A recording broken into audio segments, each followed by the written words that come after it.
நாளைக்கான வீடியோ தாங்க வந்திருக்கு. வீடியோ வந்து சூப்பரா இருந்துச்சு அப்படின்னு தாங்க சொல்லணும். நம்ம ஜானகி இருக்காங்கல்ல, ஜானகி வந்து தனத்துக்கிட்ட வந்து நான் கல்யாணத்த நிப்பாட்ட போறேன் அப்படிங்கிற மாரி சொல்லிட்டாங்க அப்படின்னு தாங்க சொல்லணும். அதெல்லாம் பார்க்குறவங்க சேனல மட்டும் மறக்காம லைக் அண்ட் சப்ஸ்கிரைப் மட்டும் பண்ணிடுங்க. ஃபர்ஸ்ட் எடுத்த உடனேயும் நம்ம கதிரும் ஜானகியும் பேசிக்கிட்டு இருக்கிற மாரி தான் காட்டிக்கிட்டு இருக்காங்க. அப்போ வந்து ஜானகி வந்து சொல்றாங்க, "டேய் கதிரு, ஏதாவது வந்து ஃபங்க்ஷன்ல ஏதாவது குளறுபடி பண்றாதடா. ஆல்ரெடி வந்து நீ அன்னைக்கு பண்ணதுலயே உங்க மாமா வந்து ரொம்ப கோவமா இருக்காரு. திருப்பி ஏதாவது பண்ணிறாதடா. என்னால ஒண்ணும் பேச முடியாதுடா" அப்படிங்கிற மாரி சொல்லிட்டு இருக்காங்க. "அத்த ஏன் அத்த புரியாம இதெல்லாம் பேசிக்கிட்டு இருக்கீங்க? நான் சொல்றது உங்களுக்கு புரியுதா இல்லையா? அவன் ரொம்ப கெட்டவன். சொல்றத கேளுங்க" அப்படிங்கிற மாரி சொல்லிக்கிட்டு இருக்கிற மாரி காட்டுறாங்க. இது எல்லாத்தையுமே தூரத்துல நின்னு நம்ம தனம் வந்து பார்த்துக்கிட்டு இருக்காங்க. ஐயய்யோ! கதிர் வந்து திருப்பி அம்மாகிட்ட என்னமோ சொல்லிக்கிட்டு இருக்கானே அப்படின்னு சொல்லிட்டு அவங்க ஒரு பக்கம் யோசிச்சுக்கிட்டு இருக்கிற மாரி காட்டுறாங்க. "டேய் கதிர், உனக்கு கையெடுத்து கும்பிட்டு கேட்குறேன்டா, தயவுசெய்து இந்த கல்யாணத்த வந்து நடக்க விட்றா. தனத்தோட வாழ்க்கை நல்லா இருக்கும்டா" அப்படிங்கிற மாரி சொல்லிட்டு இருக்காங்க. நீங்க சொன்னா நம்ப மாட்டீங்க. "என்னமோ பண்ணுங்க, நான் போறேன்" அப்படின்னு சொல்லிட்டு கதிர் வந்து போயிடுறாங்க. அடுத்து வந்து தனம் வந்து வராங்க. "அம்மா என்னம்மா அவன்கிட்ட போய் பேசிக்கிட்டு இருக்க? அவன் என் கல்யாணத்த நிப்பாட்டுறதே குறிக்கோளா அலையிறான்மா. அது மட்டும் இல்லாம கண்டிப்பா என் கல்யாணத்த நிப்பாட்டியே தீருவேன்" அப்படின்னு வந்து அவன் ஆல்ரெடி என்கிட்ட சொல்லியிருக்கான். அதனால தான் அன்னைக்கே ஒரு பிரச்சனை பண்ணான். திருப்பி என்ன பிரச்சனை பண்ண போறான்னு எனக்கு தெரியலம்மா. எனக்கு பயமா இருக்கும்மா அப்படிங்கிற மாரி சொல்லிட்டு இருக்காங்க.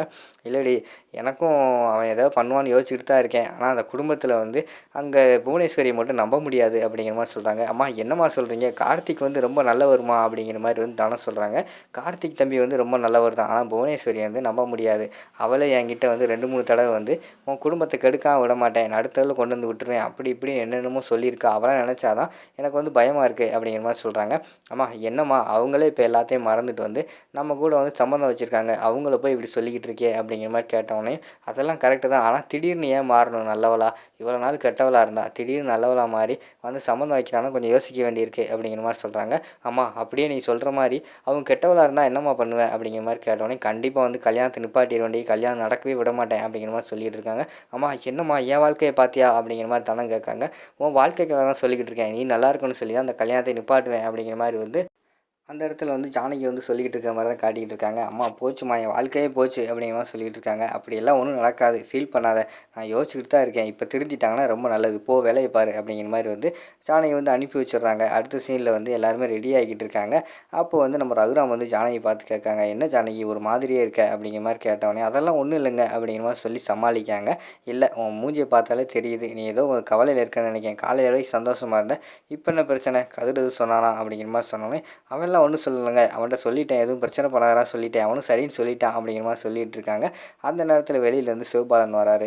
"அண்ணே அண்ணே, அதாவது மாப்பிள்ளை வீட்டுக்காரங்கலாம் வந்துட்டாங்க வாங்கண்ணே" அப்படிங்கிற மாரி சொன்னோனே எல்லாருமே வெளியில போறாங்க. அந்த இடத்துல வந்து தாம்பூல தட்டெல்லாம் 2 பேர் கொண்டு வராங்க. அதாவது தாம்பூல தட்டு மாத்துற மாரி வந்து கொண்டு போற மாரி காட்டுறாங்க.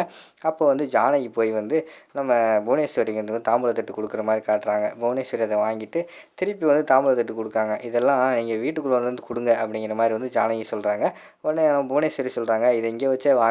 நாங்க மாப்பிள்ளை வீட்டுக்காரங்க. நாங்க சொல்றதெல்லாம் நீங்க கேட்டு தான் ஆகணும். சரியா?" அப்படிங்கிற மாரி சொன்னோனே, நம்ம ஜானகிக்கு வந்து மனசு ஒரு மாரி ஆயிருது. "என்னடா இவங்க ஒரு மாதிரி பேசுறாங்களே" அப்படின்னு சொல்லிட்டு, மித்தவங்கலாம் அது எல்லாத்தையுமே காமெடியா நெனச்சு அந்த இடத்துல பார்த்து சிரிச்சுக்கிட்டு இருக்கிற மாரி தான் காட்டிக்கிட்டு இருக்காங்க.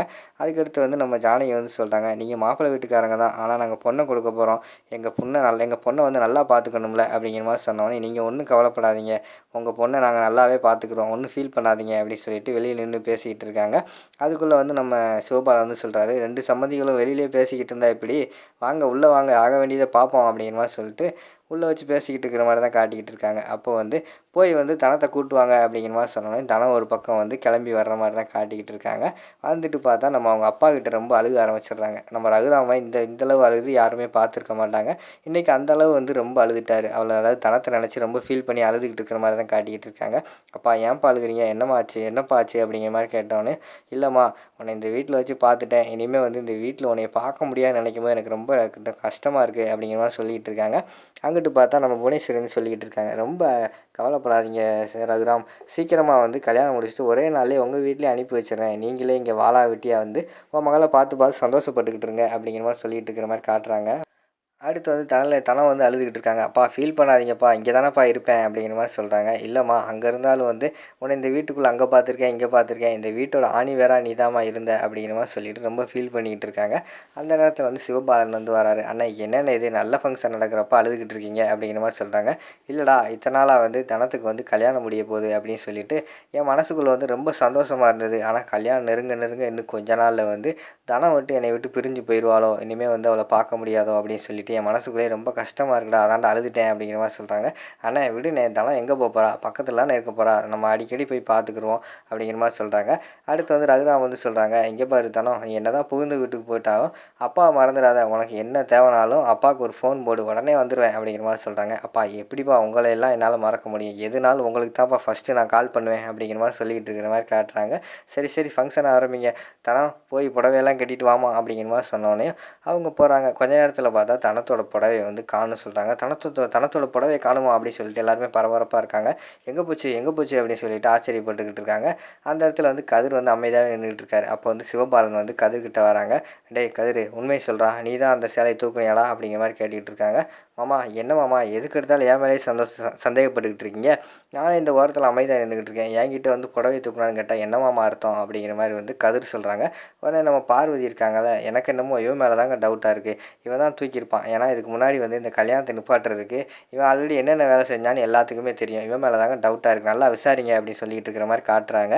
அதோட பார்த்தீங்கன்னா அந்த எபிசோட் வந்து முடிச்சிடுறாங்க.